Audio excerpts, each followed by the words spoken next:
आज की क्लास में एक बार फिर से आप सभी का वेलकम है। और लास्ट क्लास में हमने ना सेल ऑफ गुड्स एक्ट जो है वो स्टार्ट कर लिया था और दो तीन टॉपिक उसके ऑलरेडी कवर अप हो चुके हैं। आज ये जो हमारी यूनिट है, आज हमारी ये यूनिट एंड हो जाएगी, क्योंकि आज हम करने वाले हैं ट्रांसफर ऑफ प्रॉपर्टी, जो कि सेल ऑफ गुड्स एक्ट का ही पार्ट है। ठीक है, चलिए टॉपिक की शुरुआत करते हैं और समझते हैं आखिर ये क्या होता है। तो देखिए, सबसे पहली चीज जो हम इसमें समझेंगे ना, कि आखिर ट्रांसफर ऑफ प्रॉपर्टी का मीनिंग क्या होता है। आपने किसी को कोई प्रोडक्ट बेचा, आपने जैसे ही प्रोडक्ट बेच दिया, आपने पैसे ले लिए। अब ओनर कौन बना? सामने वाला बंदा जिसने पैसे दे दिए। तो ट्रांसफर ऑफ प्रॉपर्टी एक बहुत इंपॉर्टेंट पार्ट है सेल ऑफ गुड्स एक्ट का, क्योंकि जब आप प्रॉपर्टी बेचते हैं, कोई चीज बेचते हैं, तो सेलर से वो प्रॉपर्टी की ओनरशिप बायर के पास ट्रांसफर हो जाती है। मगर ऐसा भी तो हो सकता है कि आपने प्रॉपर्टी तो बेच दी, अपना सामान तो आपने बेच दिया, बट वो सामान आपने अभी तक बायर को दिया नहीं है। इसका मतलब क्या हुआ? ऑनरशिप तो ट्रांसफर हो गई बायर के पास, मगर पोजीशन अभी भी, यानी कि वो सामान अभी भी आप ही के पास है। ऐसा पॉसिबल है, ऐसा बहुत बार होता भी है। तो जो पोजीशन होता है ना किसी सामान का, और जो ऑनरशिप होती है, दोनों बिल्कुल अलग अलग बातें होती है। अब क्या रूल्स हैं regarding transfer of property? Section 18 से लेकर सेक्शन 24 इन सब बातों के बारे में बात करता है। सबसे पहली चीज, सेक्शन 18 बोलता है गुड्स मस्ट बी असर्टेन्ड, यानी कि जो गुड्स होते हैं वो असर्टेन होने चाहिए। असर्टेन का मतलब क्या है कि पता होना चाहिए ना मुझे कौन से गुड्स बेचने हैं। अगर मुझे ये नहीं पता मैं कौन से गुड्स बायर को देने वाला हूं, तो वो गुड्स क्या कहलाते हैं? वो कहलाते हैं अनअसर्टेन्ड गुड्स। असर्टेन का मतलब होता है किसी चीज को प्राप्त करना, पता करना किसी चीज के बारे में, किसी चीज को लेना। ठीक है, तो रूल क्या बोलता है सेक्शन 18 का? Where there is a contract for sale of unascertained goods, no property in goods is transfer to the buyer unless and until goods are ascertained. Property in goods, ये जो वर्ड है ना, इसका मतलब होता है ऑनरशिप ट्रांसफर करना।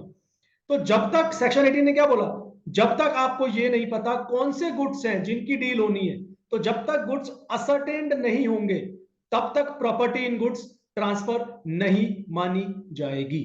Example देखिए, ए ने 200 maunds of wheat out of total of 6118 maunds stored in the warehouse. मतलब गेहूं का जो ढेर होता है उसके सपोज समझिए, माउंट्स का मतलब है बोरे जो है बेसिकली। तो 618 बोरे बने हुए थे गेहूं के भरे हुए। उसमें से ए ने क्या करा, 200 पीस उसने कहा मैं बेच रहा हूं, and gives a delivery order to B the purchaser. B कौन है? खरीदने वाला है। फिर ए ने क्या करा, जो वेयर हाउस का जो जो भी उसका रेट दे करने वाला होगा, देख रेख करने वाला होगा, उसको बोला कि भाई तू तू 200 माउंट व्हीट बी को दे दे, यानी कि 200 बोरे तो बी के पास पहुंचा दे। बी ने क्या करा, B lodges delivery order with the warehouse man to no transfer of property takes place from A to B so far as quantity to be sold to him is concern because the goods were unascertained. अब एक चीज समझिए, मेरे godown में 618 बोरे भरे हुए हैं, मैंने आपसे डील कर ली, और जो मेरे गोडाउन में जो गार्ड है, मैंने उसको बोला भी एक काम करियो, इसमें से ना 200 बोरे भेज दियो। क्या मुझे, मैंने बायर को बताया कौन से वाले 200 बोरे? नहीं बताया ना। कौन से 200 पैकेट हैं जो आपको मैं भेजूंगा, वो नहीं बताया मैंने। इसका मतलब है इस केस में गुड्स अभी भी असर्टेन नहीं हुए हैं, वो कहलाएंगे अनअसर्टेन गुड्स। ठीक है, तो पहली चीज हो गई, कंडीशन क्या है ट्रांसफर ऑफ प्रॉपर्टी के रूल में, कि भाई एक तो गुड्स जो है वो असर्टेन होने चाहिए, पता होना चाहिए कौन से गुड्स है। दूसरा, सेक्शन 19 ने बोला का रूल, इंटेंशन पार्टीज की क्लियर होनी चाहिए। यानी कि जब आप ऑनरशिप ट्रांसफर करना चाहते हो, अगर आपकी इंटेंशन ही नहीं है सामान को बेचने की, ऑनरशिप ट्रांसफर करने की, तो फिर कैसा कॉन्ट्रैक्ट? तो वो कॉन्ट्रैक्ट नहीं माना जाएगा। तो सेक्शन 19 क्या बोलता है? Where there is a contract for sale of specific और ascertained goods, property in them, property in them का मतलब बार बार समझा रहा हूं, ownership, property in them will passes to the buyer at the time when the parties intend it to pass. जैसे ही आपकी इंटेंशन क्लियर हो गई, हाँ जी मुझे ये सामान, ये वाला सामान मुझे आपको बेचना है, तो जैसे ही इंटेंशन ने स्पेसिफाई कर दिया you really want to pass the ownership, then intention आपकी क्लियर है कि आप इस कॉन्ट्रैक्ट में एंटर करना चाहते हैं। तो हमने अभी समझ लिया सेक्शन 18 और सेक्शन 19 कि उसके क्या रूल्स होते हैं। अब बात करते हैं आगे, ट्रांसफर ऑफ ओनरशिप कब ट्रांसफर मानी जाती है? When the transfer of ownership takes place at the time of contract. Section 20 क्या बोलता है जी? When there is unconditional contract, यानी कि जब कॉन्ट्रैक्ट बना और कोई कंडीशन नहीं है, for sale of specific goods, मतलब कि क्लियरली पता है कौन से गुड्स, इन अ डिलीवरेबल स्टेट। डिलीवरेबल का स्टेट का मतलब वो बिल्कुल रेडी है, वो अब किसी को भी दिए जा सकते हैं। The property in goods will pass to the buyer when the contract is made and it is immaterial whether the time of payment of price or the time of delivery of the goods or both is postponed। Simple करके समझा देता हूं इसका मतलब। Section 20 ने क्या बोला, जो गुड्स है वो असर्टेन्ड है, वो क्लियरली पता है हमें कौन से गुड्स हमें बेचने हैं, कोई और कॉन्ट्रैक्ट के अंदर किसी और तरह की कंडीशन नहीं है, ठीक है।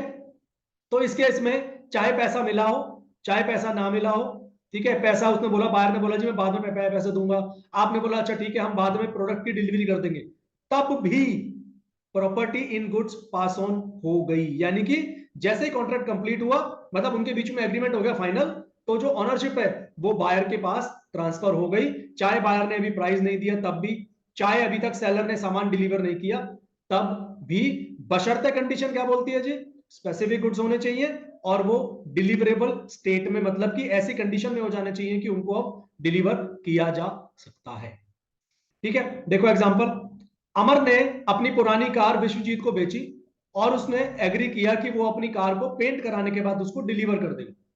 अब यहां पर क्या बनेगा, the ownership of car is not transfer to Vishwajit at the time of contract, क्योंकि उसमें कंडीशन लिखी हुई है, उसने बोला कि पेंट करवा के डिलीवर करूंगा, तो इसका मतलब है अभी कार डिलीवरेबल स्टेट में नहीं है, इसका मतलब है अभी ओनरशिप विश्वजीत को नहीं मिलेगी, अभी ओनर कौन रहेगा उसका, अमर ही रहेगा।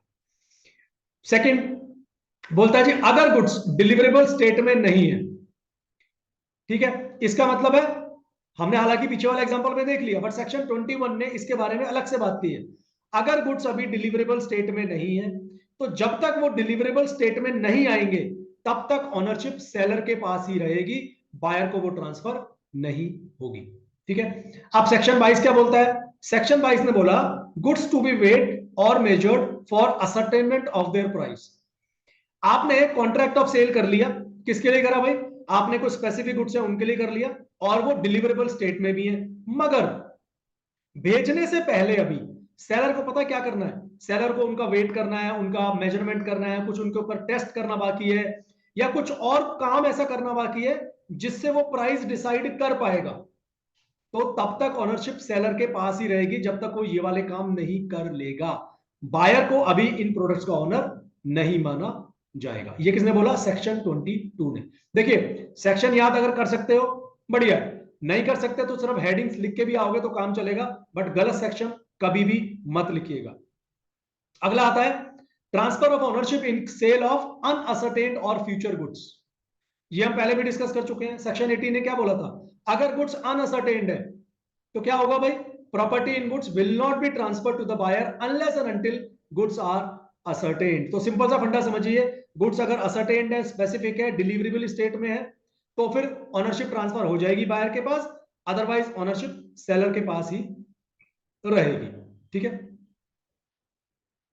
अब बात करते हैं एप्रोप्रिएशन ऑफ गुड्स की। देखिए एप्रोप्रिएशन ऑफ गुड्स में कुछ कंडीशंस होती हैं, कुछ एसेंशियल्स होते हैं। वो क्या होते हैं, पहली चीज, goods which are appropriated must be of same description under which they are sold. यानी कि जो गुड्स आप बेचने के लिए निकालना चाहते हो बायर को, वो वही होने चाहिए जो आपने बायर को डिस्क्राइब करके समझाए थे कि हाँ मैं ये वाला सामान आपको ऐसे ऐसे आपको मैं बेचने वाला हूं। एग्जांपल देखो इसका, where an order was placed for tea set jar glasses made of China, यानी कि चाइना का टी सेट ग्लासेस इन सब के लिए ऑर्डर था। And where the seller while supplying goods also placed some other things in the parcel, उसने कुछ और सामान भी डाल दिया पार्सल के अंदर। It was held that there was no appropriation because the goods did not exactly answer the description given in the contract। तो वो क्योंकि उसने कुछ और आइटम डाल दिए उस पैकेट के अंदर जो कि कॉन्ट्रैक्ट का पार्ट थे ही नहीं, इसका मतलब है उसने प्रॉपर तरीके से गुड्स को एप्रोप्रिएट नहीं किया, उनको अलग से नहीं निकाला जिन गुड्स की उसके लिए बात उसने की थी। सेकंड, जो गुड्स आप एप्रोप्रिएट कर रहे हो, मतलब उस कॉन्ट्रैक्ट के लिए निकाल रहे हो, they must be in the deliverable state. ये मैंने पहले भी बता दिया, डिलीवरेबल स्टेट में नहीं होंगे तो भाई ट्रांसफर इन प्रॉपर्टी या प्रॉपर्टी इन ट्रांसफर या ओनरशिप ट्रांसफर नहीं मानी जाएगी। तीसरा केस कहता है goods must be unconditionally appropriated to the contract. जब सेलर बायर को सामान दे रहा है या किसी कैरियर को, जैसे फॉर एग्जांपल कोरियर कंपनी को भेज रहा हूं मैं, या किसी बेली को बता रहा हूं, फॉर द पर्पस ऑफ क्यों दे रहा हूं मैं इन लोगों को सामान, ताकि वो बायर के पास पहुंचा सके। तो वहां पर ना सेलर अब किसी भी तरह की कंडीशन नहीं लगा सकता है। कंडीशन अगर लगानी थी तो पहले लगानी चाहिए थी जब कॉन्ट्रैक्ट में एंटर किया था। चौथा पॉइंट क्या बोलता है, बेसिस ऑफ एप्रोप्रिएशन। अब एप्रोप्रिएशन यानी कि गुड्स बांटे जाएंगे, गुड्स को अलग किया जाएगा, किस बेसिस पर होता है वो? भाई सिंपल सी बात है, जो बायर और सेलर के बीच में एग्रीमेंट होगा उसी बेसिस पर तो आप करोगे ना। जैसा बायर और सेलर ने आपस में डिसाइड किया, गुड्स को बिल्कुल उसी तरीके से डिवाइड या छांटा जाना चाहिए। एप्रोप्रिएशन का मतलब आप कुछ भी समझिए, छांटना या उनको अलग से निकालना, व्हाटएवर। ठीक है, देखो यहां पर एक और एग्जांपल समझते हैं। ए मद्रास में रहता है, उसने बी एक मैन्युफैक्चरर है कलकत्ता का, उसको कुछ सामान का ऑर्डर दिया। सामान रेडी होने के बाद बी ने क्या करा, B appropriate goods to the contract. B ने सामान अलग कर लिया जो ए को भेजना था, और फिर उसने ए को इन्फॉर्म किया भाई goods are ready for delivery. उसके बाद ए ने रिक्वेस्ट करी बी को कि भाई एक काम करो, आप ना ये सामान रेलवे स्टेशन पर पहुंचा दीजिए और उसका इंश्योरेंस करवा देना। अब देखो क्या रूल हुआ, प्रॉपर्टी इन गुड्स मतलब कि ownership shall pass from B to A as soon as goods after being insured are handed over to the railways authorities। क्योंकि उनके बीच में जो अग्रीमेंट था बिल्कुल उसी के हिसाब से काम हुआ। ठीक है, मेथड ऑफ एप्रोप्रिएशन। एप्रोप्रिएशन करते कैसे हैं, कब माना जाएगा कि गुड्स को एप्रोप्रिएट कर दिया गया, पैक कर दिया आप उनको, सेलर ने उनको प्रॉपर कंटेनर्स के अंदर, उनको bye separating the goods from a larger quantity. आपके पास बहुत सारा स्टॉक है बट मैंने आपसे सिर्फ 20 ही पीस मांगे हैं, तो आपने मेरे 20 पीस को अलग कर दिया, उनको पैक कर दिया, तो एप्रोप्रिएशन हो गया। तीसरा क्या हो सकता है, आपसे मैंने जो सामान मंगाया है ना, वो आपने किसी कोरियर वाले को, किसी बेली को, किसी रेलवे अथॉरिटीज को भेज दिया। ठीक है, without reserving the right of disposal which has been defined by section 25। यानी कि आपने वो सामान भेज दिया और अब आपके पास कोई हक नहीं है कि वो सामान आप अपने पास रख पाए। देखिए इसमें क्या रूल अप्लाई होगा, सेक्शन 25 क्या बोलता है, सेलर में lay down some conditions to be fulfilled by the buyer. In such a case, although goods have become delivered to the common carrier or to the bailey for the purpose of giving to the buyer, the property will not be transferred to the buyer। देखो section 25 के हिसाब से सामान अगर ready है, मगर seller ने अगर कोई ना कोई कंडीशन लगाई है उसके, और सामान रेडी करने के बाद ना उसने चाहे वो रेलवे अथॉरिटी को भेज दिया हो, चाहे किसी कोरियर वाले को भेज दिया हो, किसी को भेज दिया हो जिसके थ्रू वो सामान बायर के पास जाना है, फिर भी प्रॉपर्टी बायर की नहीं बनेगी, यानी कि बायर उसका ऑनर नहीं बनेगा, क्योंकि सेलर ने कुछ कंडीशंस लगा रखी है, वो पहले पूरी होनी चाहिए, जो बायर का काम है उनको पूरी करने का। दूसरा केस, सेलर ने क्या करा, seller sends goods, takes a bill of lading और a railway receipt deliverable to himself और his order is presumed that seller reserved right of disposal of the goods. Seller ने क्या करा, सामान तो भेज दिया बट उसमें डिलीवरी उसकी अपने पास ही करवा ली कि सामान मुझे ही भेज देना। इस केस में भाई बायर उस प्रॉपर्टी का ऑनर नहीं बन सकता, बिकॉज उसने क्या करा, सेलर ने ही हैज टेकन और reserve the right of disposal over the goods with himself, अपने पास ही डिलीवरी को करवा रहा है। तीसरी चीज, सेलर ने सामान भेज दिया and draws upon buyer for the price, buyer shall not acquire ownership till he has accepted और paid the bill of exchange. Simple सा फंडा है, मैंने आपको सामान भेज दिया बट आप तब तक उसके ऑनर नहीं बनेंगे जब तक आपने मुझे प्राइस पे नहीं करा, या अगर मैंने आपको बिल ऑफ एक्सचेंज भेजा है साथ में बीपीबीआर जिसको हम बोलते हैं, जब तक आपने वो एक्सेप्ट नहीं करा तब तक आप उस सामान के ऑनर नहीं माना जाएंगे, ऑनर रहेंगे हम, यानी कि सेलर उसका ऑनर रहेगा। ठीक है, आगे चलते हैं, consequences of the transfer of property. देखिए सिंपल सा फंडा समझो, जो ऑनर रिस्क किसका, उसी का। तो रूल क्या बोलता है, risk passes with the property, और as per section 26 where the property in goods मतलब कि ऑनरशिप सेलर के पास है, तो कौन बियर करेगा भाई रिस्क, सेलर बियर करेगा रिस्क। बट जैसे ही प्रॉपर्टी मतलब कि ऑनरशिप बायर के पास चली गई, अब किसका रिस्क होगा, अब होगा बायर का रिस्क। ध्यान से समझो इसको, मैं बोल रहा हूं ऑनरशिप ट्रांसफर कर दी सेलर ने, चाहे अभी तक सामान सेलर के पास ही पड़ा हो, तो इस केस में रिस्पॉन्सिबिलिटी किसकी, बायर की, क्योंकि अब रियल और ऑनर कौन बन गया, बायर। ठीक है, तो जो ऑनर होता है ना, सिंपल समझ जाओ, उसकी ही रिस्पॉन्सिबिलिटी होती है। उसके अलावा if there is any deal in the transfer of property due to fault of any one of the parties contract, the risk shall remain with the party for whose default property would have been transferred. अगर property, अगर ownership किसी किसी की गलती की वजह से transfer नहीं हुई है, तो जिस इंसान की गलती है ना, वही उस प्रॉपर्टी के लिए रिस्पॉन्सिबल माना जाएगा, यानी कि वही रिस्क सारा की सारा बियर करेगा। एक और केस, transfer of property in the transaction of sale और रिटर्न। कभी कभी ऐसा होता है ना, आप मार्केट से सामान लेने गए, बंदे ने बोला भाई एक काम करो, आपने ये सामान ले जाओ, 2 दिन यूज करो, और अगर पसंद ना आए तो क्या करना, वापस कर देना। तो ऐसे केसेस में क्या रूल है, यहां पर आता है section 24। When the goods are sent to buyer on approval basis और ऑन सेल और रिटर्न बेसिस, ठीक है, इस केस में जो ऑनरशिप है बायर के पास कब ट्रांसफर होगी, पहला point, when the buyer expresses his approval और एक्सेप्टेंस और does any other act adopting the transaction. Simple सी बात है, बायर को ऐसा काम करता है जिसकी वजह से लग रहा है कि उसने ट्रांजैक्शन को एक्सेप्ट कर लिया, या वो गुड्स को एक्सेप्ट कर लेता है, या वो अपनी अप्रूवल दे देता है, हाँ जी ये सामान अब मेरा ही हो गया, मैं ही रखूंगा इसे। तो इस केस में कौन बनेगा ऑनर, बायर उस केस में ऑनर बन जाएगा। ठीक है, यहां पर एक एग्जांपल देख लेते हैं इसके लिए। ए ने डायमंड दिया बी को कि भाई अगर पसंद ना आए तो वापस कर देना। बी ने वो डायमंड सी को दे दिया उसी तरीके से जैसे ए ने बी को दिया था। बी ने भी सी को बोला कि भाई पसंद ना आए ना, वापस कर देना। अच्छा, सी ने भी एक हरकत कर दी, सी ने क्या करा, वो डायमंड फर्दर डी को दे दिया, वैसे बोल के कि पसंद ना आए तो वापस कर देना। अब डायमंड भैया खो गया डी के पास से। अब क्या बी ए को डायमंड रिटर्न कर सकता है ही नहीं, अब तो खो गया। तो जब बी ने डायमंड सी को दे दिया, इट मींस उसने वो ट्रांजैक्शन एक्सेप्ट कर ली। तो बी कौन बना अब यहां पर, ऑनर ऑटोमेटिकली बी बन गया। ठीक है, सेकंड पॉइंट क्या आता है इसके अंदर, when the goods are sent to buyer on return basis with a fixed period of time within which he is to express his approval. भाई सेलर ने बी को बायर को बोला एक काम कर भाई, तू सामान ले जा, 1 हफ्ते का टाइम है, यूज करके देख ले, पसंद नहीं आया तो वापस कर दियो। बट अगर 1 हफ्ते के बाद बायर वापस करने जाएगा तो फिर ओनरशिप बायर की हो जाएगी। अभी तक किसकी ओनरशिप है, अभी तक ओनरशिप है सेलर की।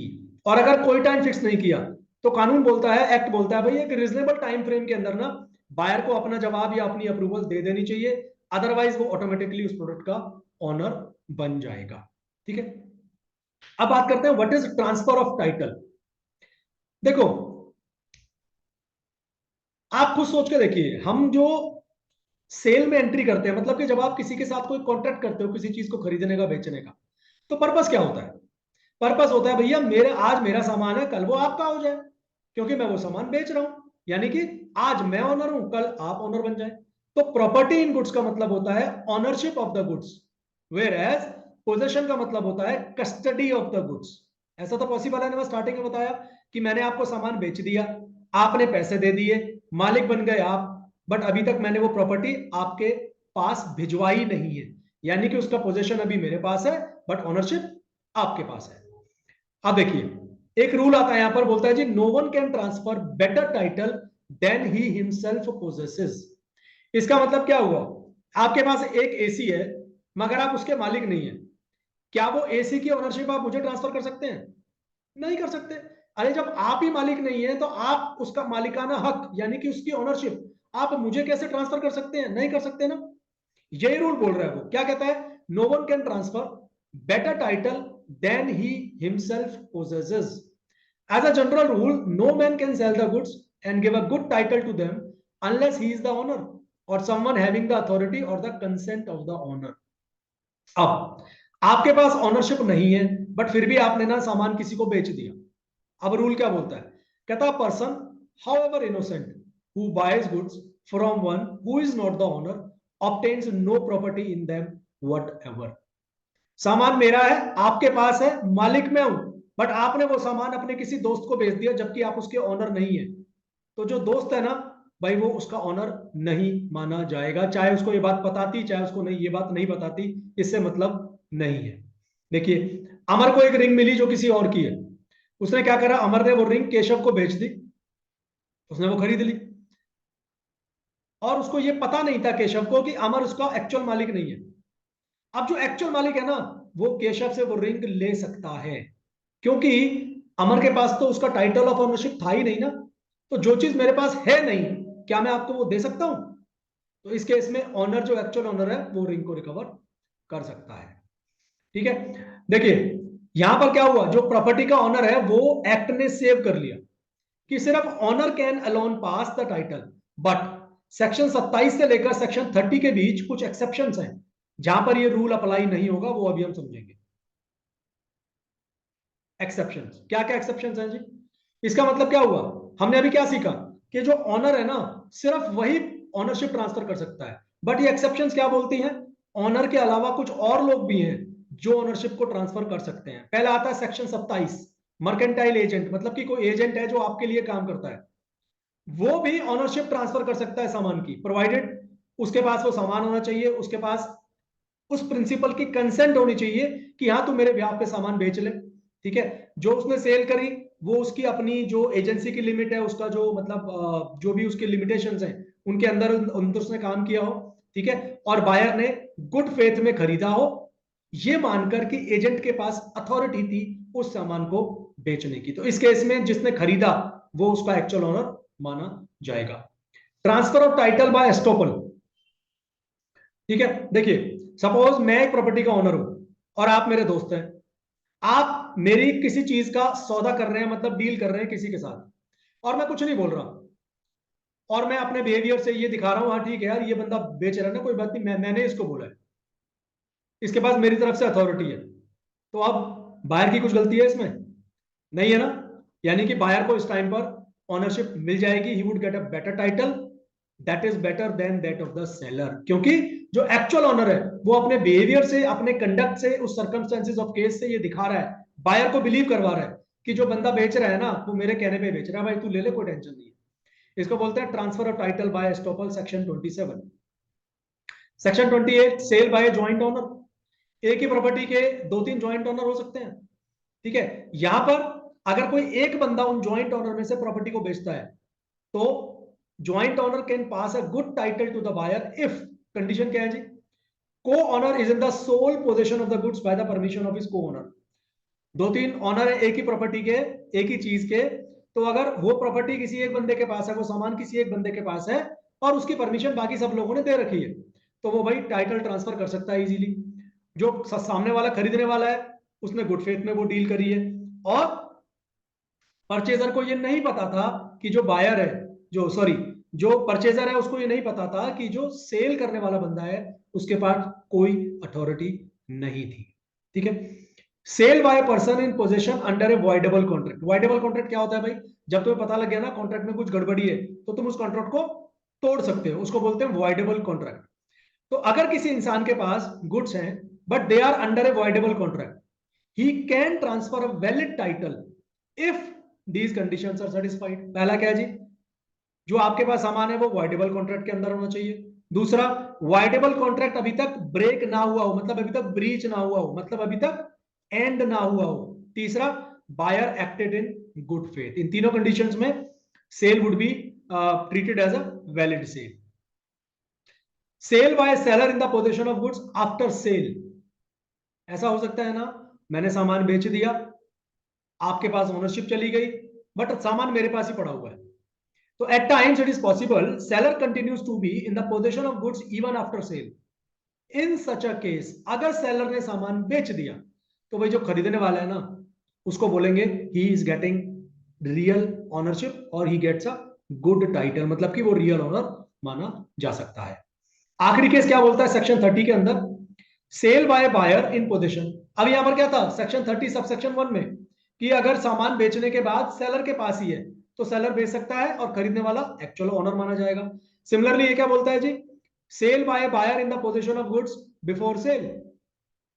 कभी कभी ऐसा हो सकता है buyer obtains position of goods where the seller still has some right over the goods, अभी तक ओनरशिप सेलर के पास है बट सामान बायर के पास आ चुका।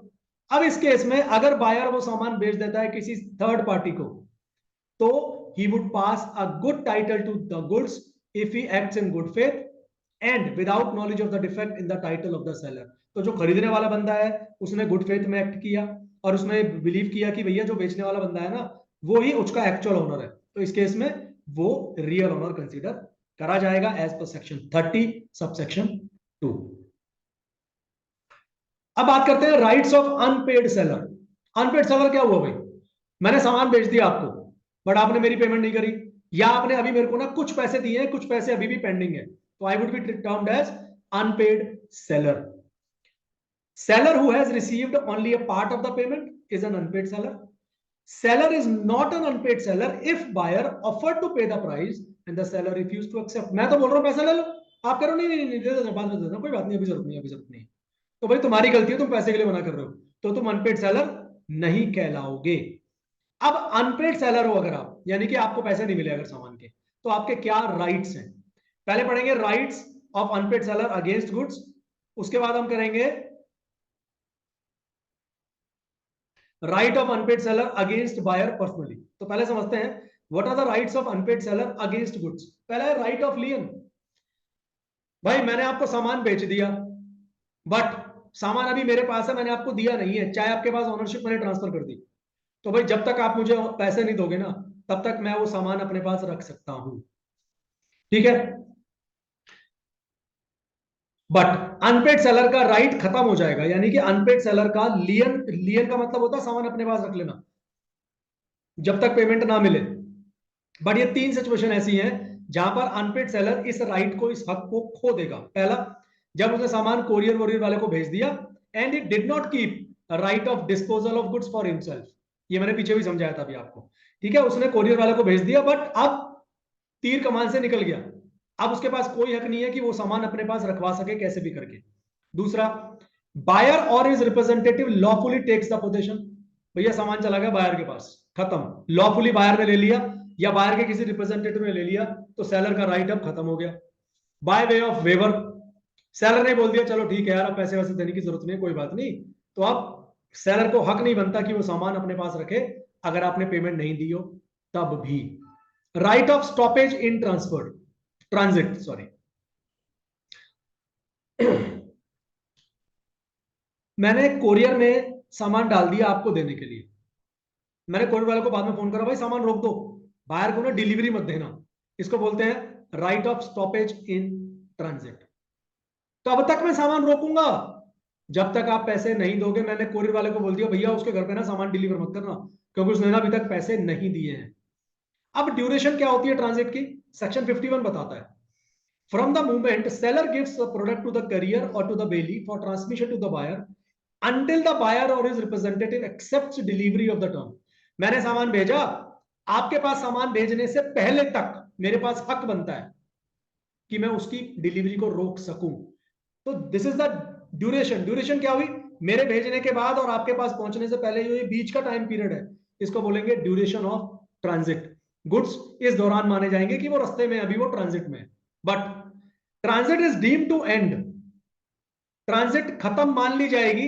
And now seller can not exercise right of stoppage. कब कब, यानी कि सेलर का हक खत्म हो जाएगा सामान को रोकने का. पहला, बायर या एजेंट ने डिलीवरी ले ली उस प्रोडक्ट की पहले ही. दूसरा, गुड्स रीच द डेस्टिनेशन, जहां जाने थे सामान पहुंच गया, और कैरियर और बेली ने बायर को इन्फॉर्म कर दिया या उसके एजेंट को इन्फॉर्म कर दिया कि भैया सामान लेके मैं आ गया हूं. इस केस में सेलर का राइट खत्म, ट्रांजिट एंड हो जाएगा. तीसरा, कैरियर और बेली wrongfully refuse to deliver the goods to the buyer or his agent, the transit ends. तो अगर कैरियर ने या बेली ने wrongfully मना कर दिया, उसको डिलीवरी नहीं कर रहा, भाई एक तरह से उसने इन्फॉर्म ही तो कर दिया, तो यहां पर भी गुड्स को इन ट्रांजिट नहीं माना जाएगा, तो उसका हक यहां पर खत्म हो जाएगा. राइट ऑफ रीसेल, क्या सेलर सामान को बेच सकता है? हाँ जी बेच सकता है. अगर उसको पेमेंट नहीं मिली तो भैया वो दोबारा बेच सकता है सामान को.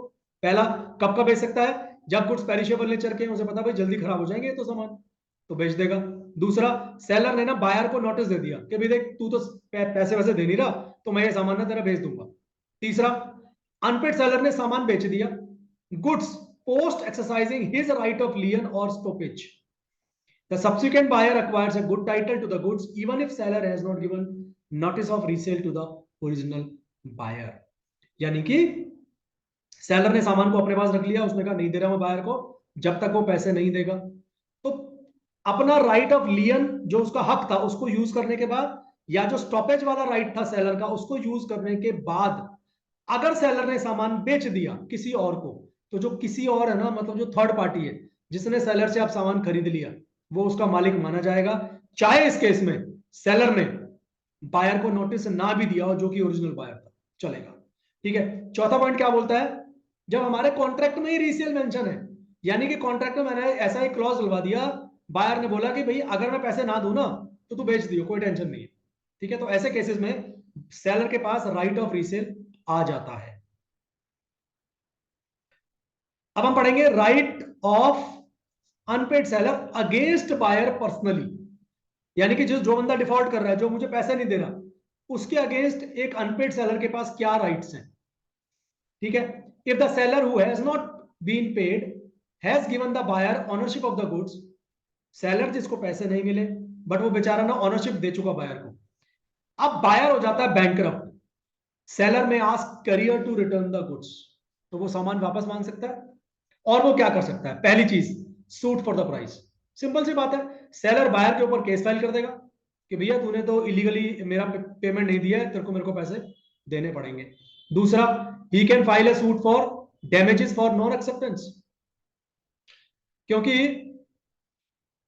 सेलर में फाइल है lawsuit against the buyer for damages, damages के लिए केस फाइल करेगा कब, resulting from his failure to accept the products, buyer ने प्रोडक्ट एक्सेप्ट नहीं करे, if the buyer wrongfully refuses or neglect to do so and fails to pay the unpaid seller, buyer ने सामान एक्सेप्ट नहीं करा और वो बोल रहा है जी मैं तो पैसे नहीं दूंगा, तो इस केस में जो सेलर है वो बायर के ऊपर केस फाइल कर सकता है डैमेजेस के लिए। एग्जांपल देखते हैं इसका, एक्स जो सेलर है उसने वाई को 200 लीटर मिल्क बेचने का वादा किया फॉर अ पर्टिकुलर प्राइस, जिस दिन सामान की डिलीवरी होनी है वाई ने बोला भैया मैं नहीं ले रहा, मैं नहीं ले रहा दूध दूध मुझे नहीं चाहिए। अब एक्स को कोई और बायर नहीं मिला उस दिन, तो दूध खराब हो गया, तो एक्स ने क्या करा, वाई के ऊपर केस फाइल कर दिया, किसके लिए, डैमेजेस के लिए। ठीक है, थर्ड और आखिरी पॉइंट, सूट फॉर इंटरेस्ट, अगर बायर और सेलर के बीच में एक एग्रीमेंट बना हुआ है कि अगर मैं इतने दिन तक पेमेंट नहीं दूंगा तो मैं तुझे इतना इंटरेस्ट पे करूंगा, तो इस केस में अगर वो पेमेंट नहीं देता बायर तो सेलर उसके बाद केस फाइल कर सकता है उस इंटरेस्ट की रिकवरी के लिए भी। तो यहां पर हमारा सेल ऑफ गुड्स एक्ट पूरा की पूरा एंड हो गया है। ये जो आज टॉपिक करवाया है स्पेशली अनपेड सेलर वाला, ये इंपॉर्टेंट है और इसकी कंडीशंस आपसे पूछी जा सकती हैं। वैसे देखो मेरी नजर में पता है क्या होता है, हर टॉपिक इंपॉर्टेंट है, मैं कभी बोलता नहीं हूँ कुछ भी अनइंपॉर्टेंट है, तो आपको सारी चीजें कवर करनी है, सब कुछ समझना है। ठीक है, तो आज की क्लास में हम लोग इतना करेंगे, नेक्स्ट क्लास में हम शुरू करने वाले हैं लिमिटेड लायबिलिटी पार्टनरशिप। तो लगातार क्लासेस अटेंड करिए और प्रीवियस क्लासेस जरूर जरूर देख लीजिएगा, बिकॉज टॉपिक्स आपस में ना कनेक्टेड होते हैं, बहुत सारे वर्ड्स ऐसे होते हैं जो आपस में कनेक्टेड होते हैं, ताकि आपको किसी तरह की प्रॉब्लम ना आए। तो आज की क्लास में इतना ही, थैंक यू सो मच, मिलेंगे आप नेक्स्ट क्लास में।